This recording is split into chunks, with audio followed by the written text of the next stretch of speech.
Graça e paz, igreja. Vamos nos colocar em pé. Vamos louvar ao Senhor com o hino número 439 do cantor cristão.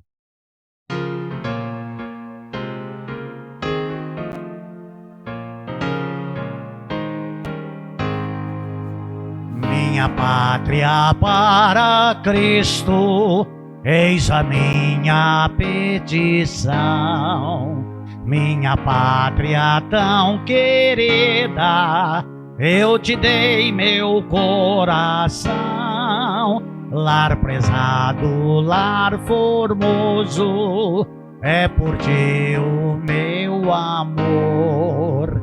Que o meu Deus de excelsa graça te dispense seu favor. Salve Deus a minha pátria varonil. Salve Deus a minha terra, esta terra do Brasil. Quero, pois, com alegria ver feliz a mãe gentil, por vencer o evangelho nesta terra do Brasil.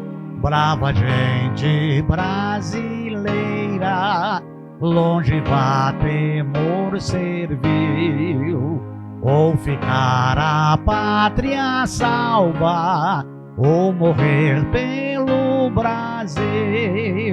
Salve Deus a minha pátria varonil. Salve Deus a minha terra, esta terra do Brasil. Vamos orar. Senhor meu Deus, Pai Todo-Poderoso, nós queremos agradecer ao Senhor, no santo e eterno nome de Jesus Cristo, nosso eterno e amado Salvador, por estarmos na tua casa com o Senhor, junto ao teu povo, prestando culto ao Senhor. Neste dia de domingo, na manhã deste domingo, já participamos da escola bíblica dominical e agora, Senhor Deus, estamos cultuando ao Senhor e queremos pedir ao Senhor que a graça abundante do Senhor esteja sobre cada um de nós, cada um daqueles que estão, Senhor Deus, nos assistindo ao vivo e que verão esta gravação, que o Senhor Deus os possa abençoar, derramar do seu amor, da sua misericórdia, da sua graça sobre cada um deles. Pai, nós te louvamos, nós te agradecemos, nós somos felizes por pertencermos ao Senhor, por direito de criação e por direito de redenção. Nós agradecemos ao Senhor pelo dom da vida, pela salvação que temos em Cristo, pelo perdão pelos nossos pecados e pela paz que temos na nossa alma. Eu oro no nome de Jesus. Amém. E no número 324 do cantor cristão, Refúgio Verdadeiro.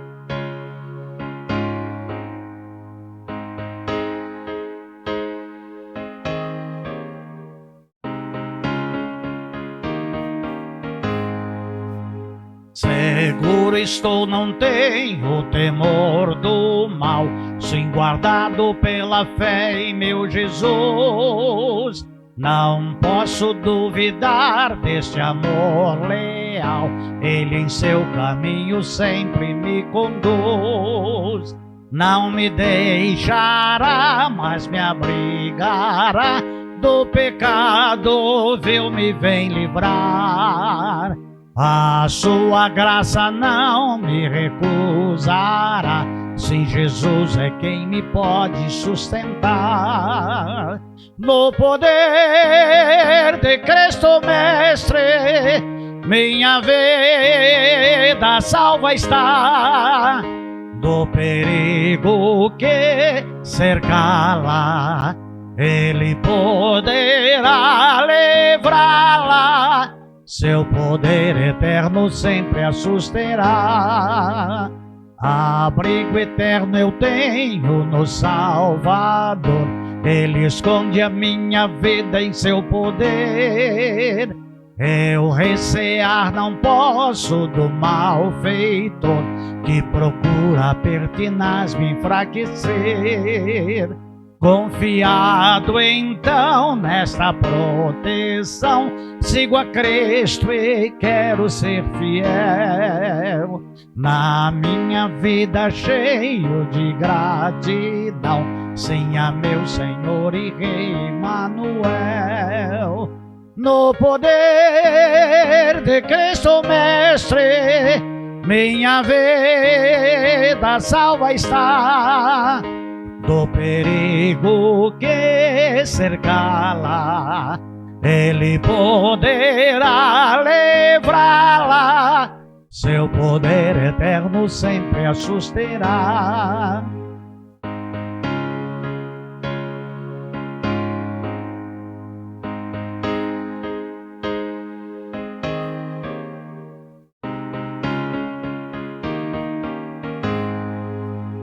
Perigo algum me pode causar temor, pois meu Salvador não me abandonará. Com sua proteção e com seu amor, dirigindo a minha vida Ele estará. Nunca o deixarei, mas fiel serei, sempre firme, cheio de fervor. A Cristo Redentor, meu Senhor e Rei, eu me entregarei firmado em seu amor. No poder de Cristo Mestre, minha vida salva está, do perigo que cercá-la, Ele poderá livrá-la, seu poder eterno sempre a susterá. A igreja pode se assentar. Nós continuamos a série de mensagens em Mateus capítulo 24 e 25. E nós estamos estudando, norteando nossas vidas pela palavra, que é hashtag 017. E ainda estamos em Mateus 24, 21 e 22.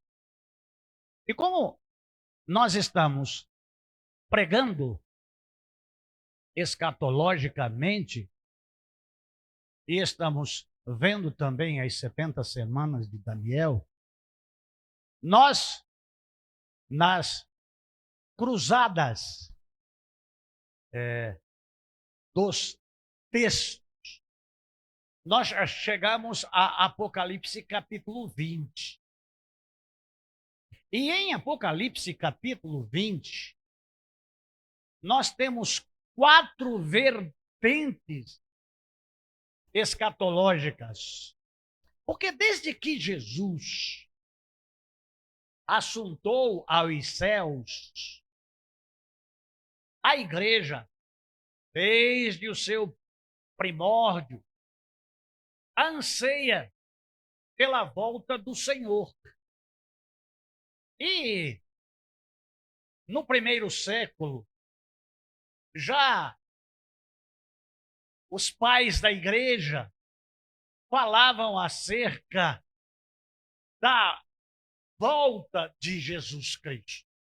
Então há alguns personagens que vamos, na manhã deste dia, mencionar, porque quando chegamos em alguns pontos, alguns irmãos crentes há mais tempo, que já ouviram acerca deste estudo e que têm já uma escolha de uma vertente teológica.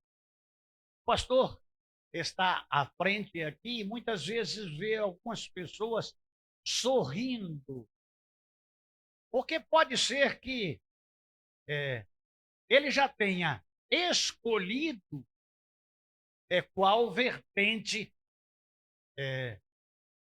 lhe faz entender melhor acerca destas questões. Então, essas 4 correntes teológicas, elas se dividem em pré-milenismo histórico. Primeiro, pré-milenismo histórico. Segundo, pré-milenismo dispensacionalista. Segundo, pré-milenismo dispensacionalista. Terceiro, amilenismo. Quarto, pós-milenismo. Amados de Jesus Cristo, quando nós falamos em escatologia, nós não estamos falando etimologicamente daquilo que é derivado da língua portuguesa.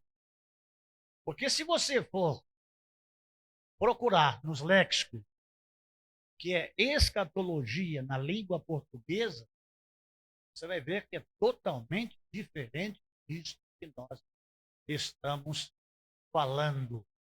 Mas a escatologia bíblica que nós estamos falando, ela é derivada de escatos, do grego, que significa extremo. É a teoria acerca das últimas coisas que irão acontecer no fim da humanidade. Eu queria ler junto com a igreja Mateus capítulo 24, versículo 21 e 22. Porquanto haverá nesta época grande tribulação, como jamais aconteceu desde o início do mundo até agora, nem nunca mais haverá. E se aqueles dias não tivessem sido abreviados, nenhuma carne seria salva, mas por causa dos eleitos, aquele tempo será encurtado. Amados de Jesus Cristo, se nós olharmos para este texto, nós vamos discernir pelos pais da igreja que esse texto aí pode ser enquadrado no pré-milenismo histórico e no pré-milenismo dispensacionalista. Mas se nós formos para Apocalipse capítulo 20, e aí eu queria que o Alex colocasse Apocalipse capítulo 20 aí para o pastor ler com a igreja, para os irmãos entenderem estas duas questões. Então, observei que desceu do céu um anjo com a chave do abismo e uma grande corrente em sua mão. Ele prendeu o dragão, a antiga serpente, que é o diabo, Satanás, e o amarrou por 1000 anos. Lançou-o no abismo, onde o fechou e pôs um selo sobre ele, para que não enganasse mais as nações, até que os 1000 anos se completassem. Depois disso, é necessário que ele seja solto por um pouco de tempo. Olhei e vi alguns tronos, e foi entregue o poder de julgar aos que neles se assentaram. E vi almas dos que foram degolados por causa do testemunho de Jesus e da palavra de Deus. Os que não adoraram a besta e nem tampouco a sua imagem, e não receberam um sinal na testa nem nas mãos. Eles reviveram e reinaram com Cristo durante 1000 anos. Entretanto, os demais mortos reviveram até que se completassem 1000 anos. Esta é a primeira ressurreição. Bem-aventurados os santos, os que tomam parte na primeira ressurreição. A segunda morte não tem poder algum sobre eles. Serão sacerdotes de Deus e de Cristo e reinarão com Cristo pelo período de 1000 anos. Quando se completarem os mil anos, Satanás será solto da sua prisão e sairá para seduzir as nações que estão nos 4 cantos da terra, Gog e Magog, cujo número é como a areia do mar, a fim de ajuntá-las para a grande guerra. Então, as nações marcharam por toda a superfície da terra e cercaram o acampamento dos santos, a cidade amada. Todavia, um fogo desceu dos céus. O diabo, que as enganava, foi lançado no lago de fogo que arde em fogo e fogo, onde haviam sido confinados a besta e o falso profeta. Eles serão atormentados dia e noite pelos séculos dos séculos. Em seguida, segundo a visão de João, em Patmos, observei um grande trono branco e o que estava sentado sobre ele, que era Jesus Cristo. E a terra e o céu fugiram da sua presença, e não foi achado lugar para eles. Vi também os mortos, grandes e pequenos, em pé diante do trono, e alguns livros foram abertos. Então, abriu-se um outro livro, o livro da vida. E os mortos foram julgados pelas observações que estavam registradas nos livros, de acordo com as suas obras realizadas. O mar entregou os mortos que jaziam nele, e a morte, o Hades, entregaram os mortos que nele havia. E um por um foi julgado de acordo com o que tinha feito. Então, a morte e o Hades foram atirados no lago de fogo. Esta é a segunda morte, o lago de fogo. E todo aquele cujo nome não foi encontrado escrito no livro da vida foi lançado no lago de fogo. Então, amados do Senhor Jesus Cristo, Apocalipse 20, capítulo, versículos de 1 ao 15, também tem estas 4 correntes teológicas. Mas aqui cabe o amilenismo e o pós-milenismo. Então, quando nós estamos estudando Mateus capítulo 24 e 25, e estamos buscando todas as correlações bíblicas, nós não estamos destacando pré-milenismo histórico, pré-milenismo dispensacionalista, amilenismo e pós-milenismo. Nós estamos dissertando sobre acontecimentos futuros. Que hora estamos dentro do que os pais da igreja e os teólogos, os doutores,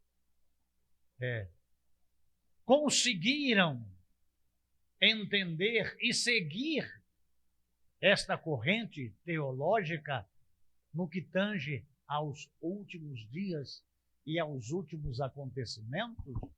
A divergência em denominações. Experimentei nesta semana conversando com um pastor amigo das Assembleias de Deus, que ele se levantou contra aquilo que eu estava falando, porque ele é da corrente teológica do pré-milenismo dispensacionalista. Mas estava eu falando o texto do amilenismo. Então, se isso aí tiver um conjunto de crentes de diversas vertentes teológicas, haverá uma grande confusão, porque cada um puxará a brasa para a sua sardinha. Mas a nossa intenção aqui, amados de Jesus Cristo, nunca foi confusão. Pelo contrário, esta série de mensagens que já estamos em a sua 17ª mensagem é apenas preparar a igreja para o que está vindo aí pela frente. O que dá para se perceber, o que dá para se notar, é que os acontecimentos, eles estão fora do amilenismo e no pós-milenismo. Estão distintas em duas vertentes. No pré-milenismo histórico e no pré-milenismo dispensacionalista. Há quem está me assistindo agora e que é estudioso da palavra de Deus, e até conversei com um pastor amigo que é professor de faculdade teológica em Brasília nesta semana, me mandou algumas gravações de um pastor que foi nosso pastor e que esteve na minha ordenação, de que era um conhecedor tremendo, era um exegeta da palavra de Deus, já falecido, dos quais tenho toda a sua obra, que é o Isaltino Gomes Coelho Filho, que disse esse meu pastor amigo, que fora convencido em o seu tempo de seminário a ser amilenista. Muitos dos pastores batistas são amilenistas. E eu não tenho nada contra amilenista, pré-milenista, pós-milenista e dispensacionalista. Essas questões todas que foram levantadas por diversos teólogos são impressões que foram incrustadas em os seus corações, que passaram a ser observadas pelos estudiosos da palavra de Deus. Então, amados de Jesus Cristo, cabe, na minha humilde forma de ver, passar para a igreja as 4 vertentes. Vamos falar, em primeiro lugar, do pré-milenismo dispensacionalista, que é do 2º século, com Justino Mártir e Irineu, que tem os escritos que marcaram a sua impressão lá no início do Evangelho, ali no 1º século. Então, eu vou estar vendo quem, como e quando. E o pré-milenismo dispensacionalista, ele olha Apocalipse 20 de uma forma literal. E esse que a segunda vinda de Cristo se dará em 2 fases distintas. Primeiro, Cristo voltará nas nuvens, que é o arrebatamento da igreja, que nem todo olho verá, em forma invisível, para se encontrar com a noiva ataviada, que são os lavados em o seu precioso sangue, aqueles que já morreram e aqueles que estarão vivos ainda. Então, para encontrar com a noiva, entregada pelo Espírito Santo, no arrebatamento dos salvos que morreram e os que estiverem vivos. E ainda nos ares acontecerá o tribunal de Cristo. E aí, amados de Jesus Cristo, neste pré-milenismo dispensacionalista, Justino Mártir, Irineu, James Montgomery, Charles Spurgeon, George A. Lieb e M.J. Eric Sauer, eles criam desta forma. E há pessoas no século XXI que acompanham desde Justino Mártir até Charles Spurgeon e M.J. Erickson. Seguem esta vertente, tem após os seus estudos, que creem que será desta forma. Então, quando o pastor vai pregando aqui, e se você ainda não é um conhecedor profundo da palavra de Deus, e eu o convido, em nome de Jesus Cristo, a mergulhar ainda mais no estudo da palavra de Deus e ter um conhecimento mais apurado e em observar mais aquilo que está na palavra de Deus e a procurar. E hoje em dia não há necessidade de você ter uma biblioteca. Basta ir ao Google e fazer perguntas, e quando aparecer as respostas, apenas observar se não é espírita, se não é católico, e se não é lá de Charles Taze Russell, se não é de Ellen White, para ver a fonte. Porque às vezes, como é público, ali tem, se não é espírita também, você ver e ser uma fonte segura. Quando nós compramos livros, nós somos despertados por alguns amigos estudiosos sobre autores. Então, é mais específico. Na internet, você tem que ser seletivo, porque senão você vai ver muitas heresias. Então, quando você vai entrando na exegese, você vai afunilando, você vai aumentando o seu conhecimento, você tem que buscar fontes seguras. E aí, no seu estudo, entender o que mais lhe agrada. Porque, no final de todas estas questões, o dia que chegarmos à presença de Deus e o fim de todas as coisas elas acontecerem, nós vamos saber qual destas 4 vertentes tinha razão.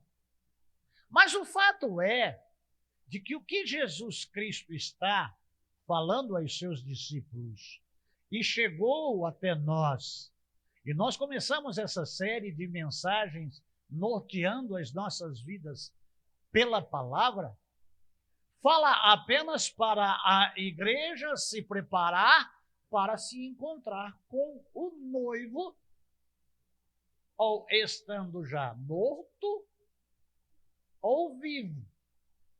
Então, amados de Jesus Cristo, estas questões, elas são apenas para o despertamento da igreja em viver uma vida em santidade, com temor a Deus, servindo a Deus como se fosse o último dia de sua vida.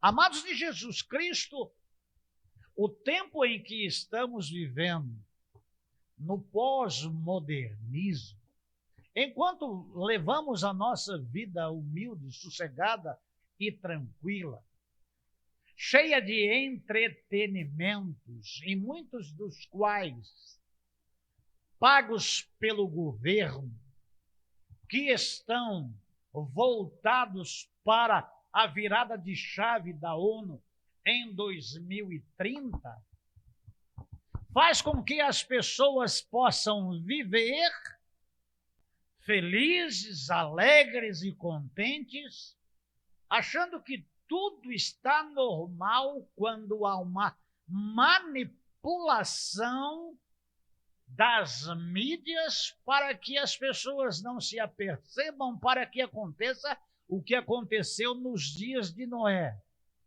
Comiam, bebiam, casavam, davam-se em casamento, até que Noé entrou na arca e Deus fechou a porta e veio o dilúvio. Por ter a virada da chave em 2030, falamos aqui algumas vezes acerca do dia 31 de outubro, que tem um período de 7 anos, e que, por iniciativa deste pastor, por compreender algumas coisas e continuar estudando acerca das coisas do fim, que foi o que me atraiu o tempo todo no Evangelho acerca destas coisas, e eu continuo estudando e sondando tudo aquilo que fala sobre esse assunto. Por isso julguei necessário trazer para a igreja este assunto. Por quê?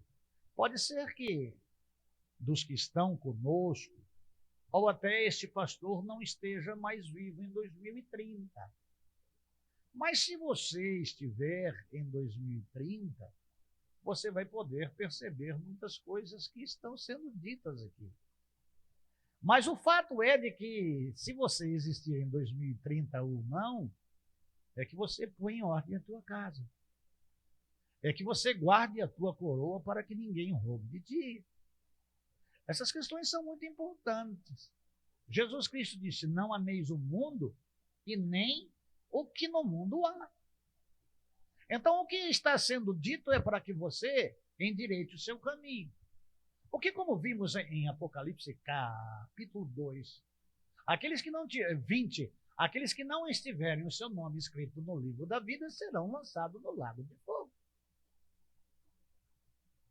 E não é vontade do Senhor que você seja lançado no lago de fogo. A vontade do Senhor é que todos sejam salvos, porque Ele providenciou o Salvador, porque Ele provou o seu amor para conosco em Cristo, morreu por nós, sendo nós ainda pecadores. Então, a nossa palavra, ela tem um objetivo, de avisar. Mas ela não tem nenhum poder deste homem de convencimento. Por quê? Há aqui 4 vertentes. E muitas vezes, quando não é aquilo que a pessoa crê, ela já fecha o ouvido. Ela não está disposta a ouvir uma outra coisa. Porque ela já está fechada com aquilo, como muitas pessoas estão fechadas na sua incredulidade. E nada daquilo que é falado faz com que o seu coração se abra para a verdade, para que Jesus Cristo o salve, e se ele seja templo do Espírito Santo.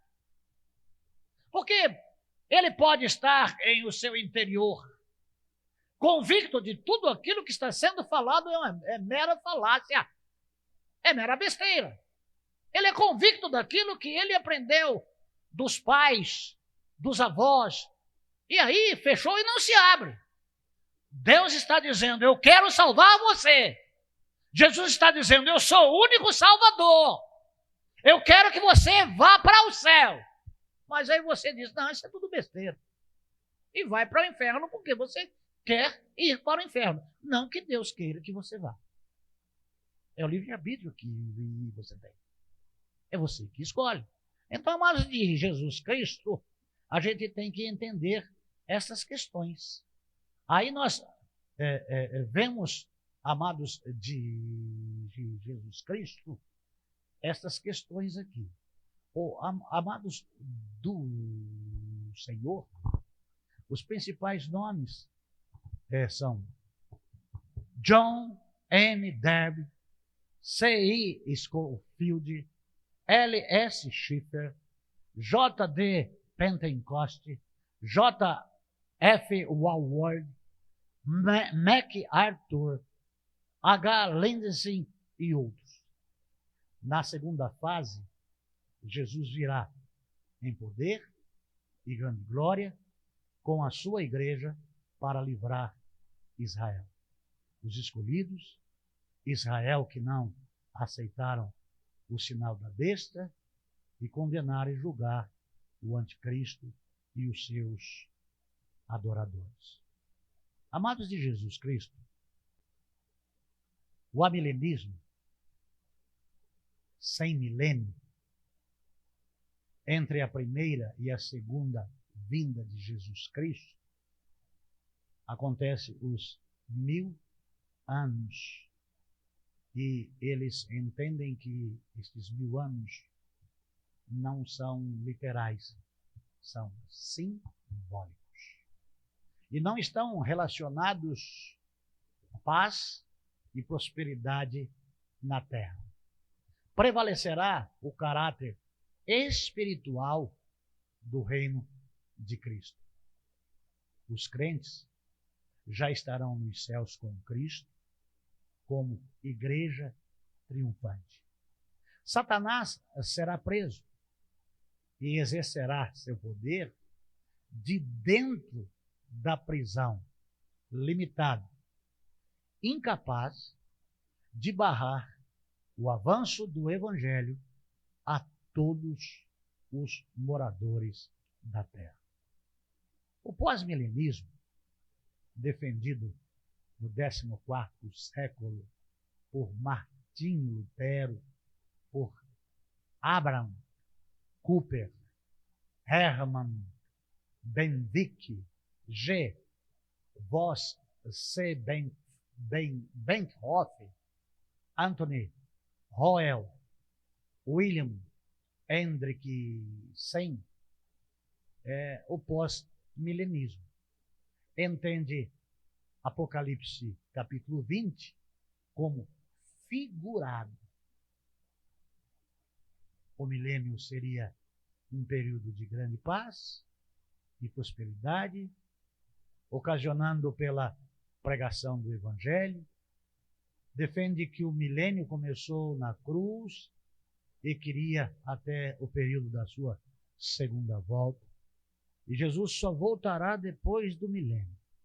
As boas novas, acontecerá um grande desenvolvimento econômico.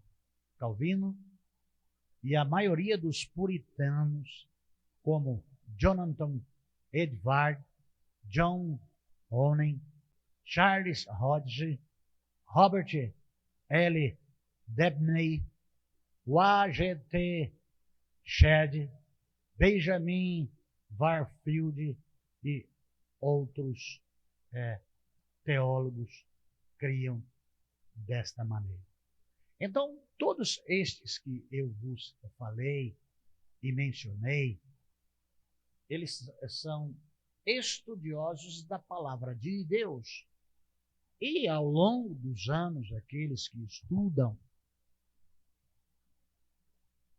esta matéria se alinharam esta corrente de pensamento escatológico acerca do fim de todas as coisas destes indivíduos. Então, amados de Jesus Cristo, aqui não está sendo lançado a rede para pegar pré-milenista, histórico. A rede não está sendo lançada aqui para pegar pré-milenista, dispensacionalista. A rede aqui não está jogada para pegar amilenistas e também não está sendo jogado para pegar pós-milenistas. A palavra está sendo dita aqui para 2 pontos.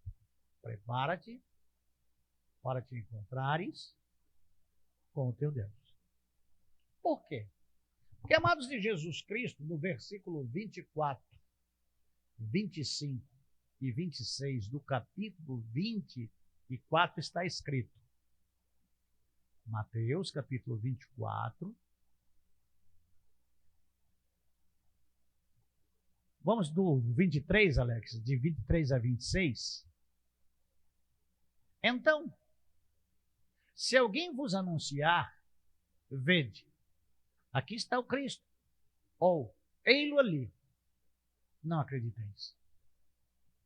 Pois se levantarão falsos cristos e falsos profetas, e apresentarão grandes milagres e prodígios para, se possível, iludir até mesmo os eleitos. Vede que eu pré-anunciei a vós. Portanto, se vos disserem, eis que ele está no deserto, não saiais. Ou ainda, ele está ali mesmo, nos cômodos de uma casa, não acrediteis. Então, amados de Jesus Cristo, o próprio Cristo disse das coisas que haveriam de acontecer. Não apenas de falsos profetas, mas também de falsos cristos. E há aí rodando na internet uma entrevista que o Danilo Gentili fez com o Henry, lá de Curitiba, desafiando o Henry. Eu achei aquilo fantástico. O Danilo Gentili convidou o Henry, que diz que é Cristo, a tomar um vinho.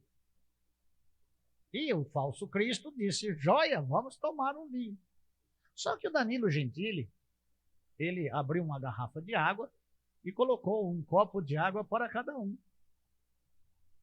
E aí o falso Cristo disse, entendi.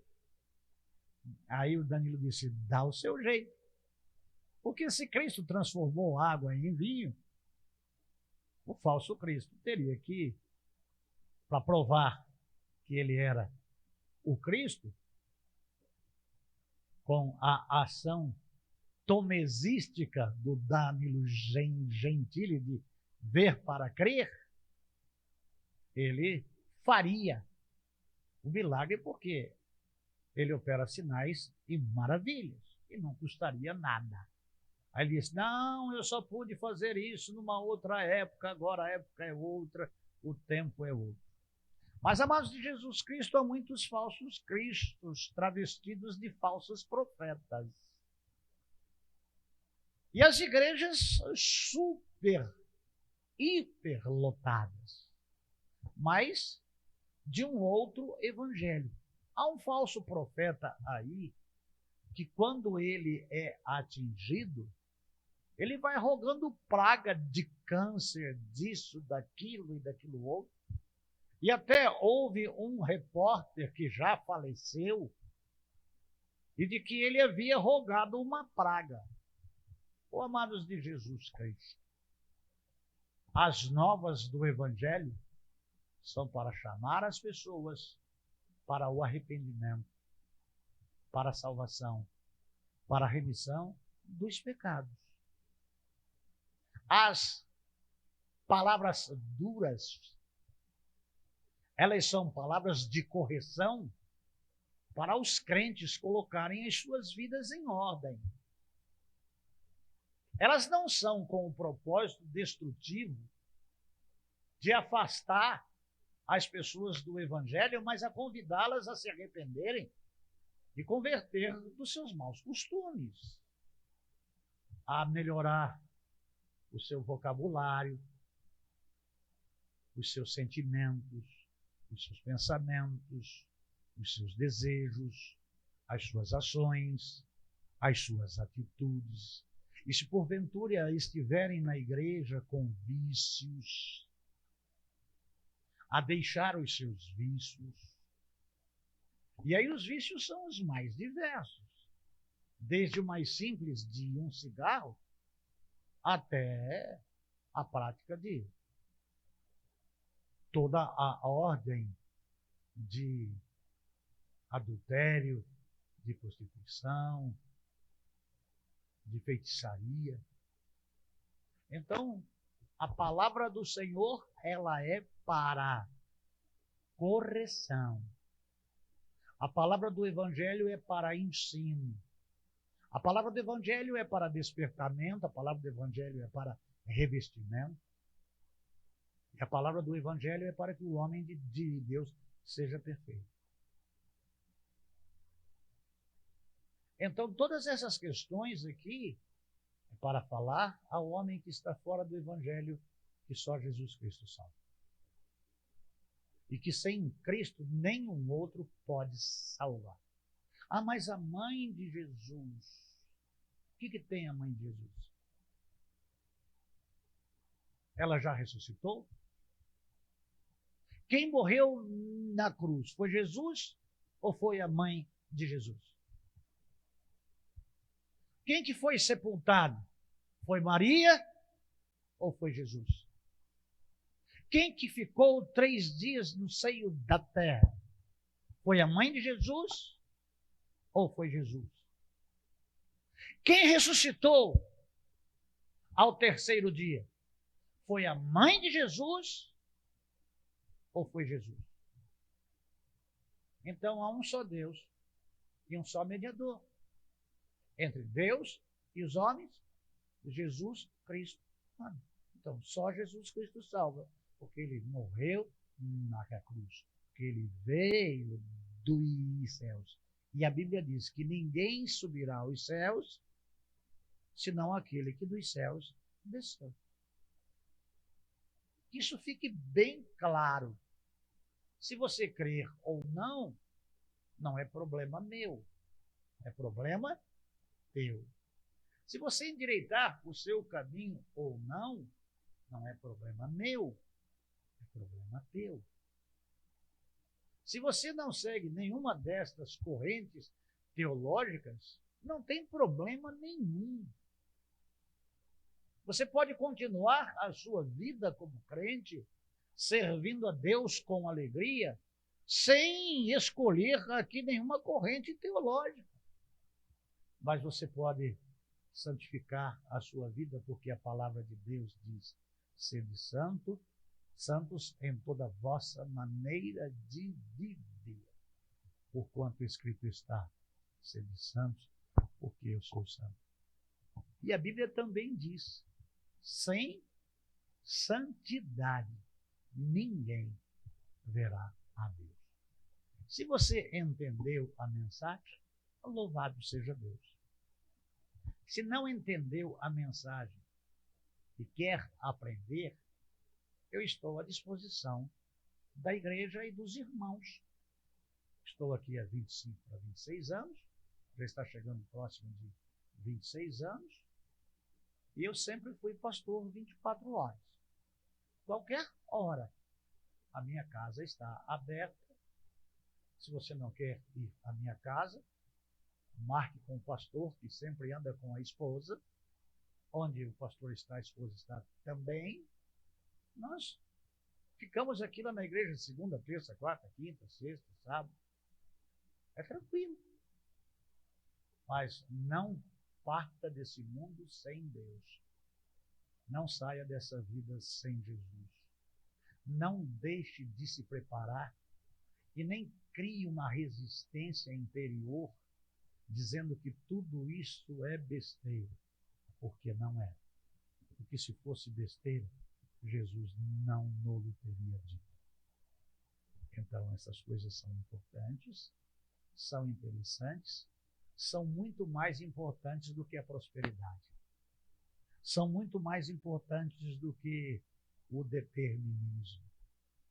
São coisas especiais para pessoas especiais que creem e que se arrependem dos seus pecados, e que endireitam os seus caminhos, e que passam a se olhar de uma forma diferenciada e a se policiar e perguntar: isso agrada a Deus? Isso edifica a minha vida? Isso abençoa vidas? E aí você vai passar a viver de uma outra forma, porque aquele que está em Cristo é uma nova criatura, as coisas velhas já passaram, eis que tudo se fez novo.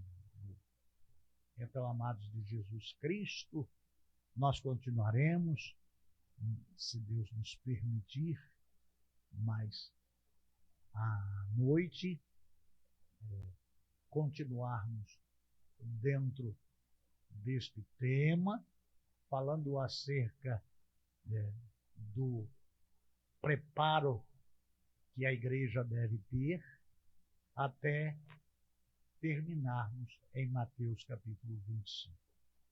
Tenham todos vocês um bom dia, uma boa tarde, antes de entardecer, um bom almoço, um bom descanso para você que trabalha a semana inteira. Aproveite para dormir um pouco, para curtir a família, e logo mais à noite estaremos outra vez aqui para cultuarmos a Deus. Vamos orar? Pai querido, bendito e amado, eu quero te agradecer em nome de Jesus Cristo por tua graça e misericórdia. Há um filtro na alma de cada crente. Se porventura nós falamos alguma coisa diferente, como isso não é editado, vai aparecer o erro. Que o Senhor tenha misericórdia, que este erro não sirva para a destruição da vida de ninguém, mas que sirva para mostrar que somos imperfeitos, que somos falhos.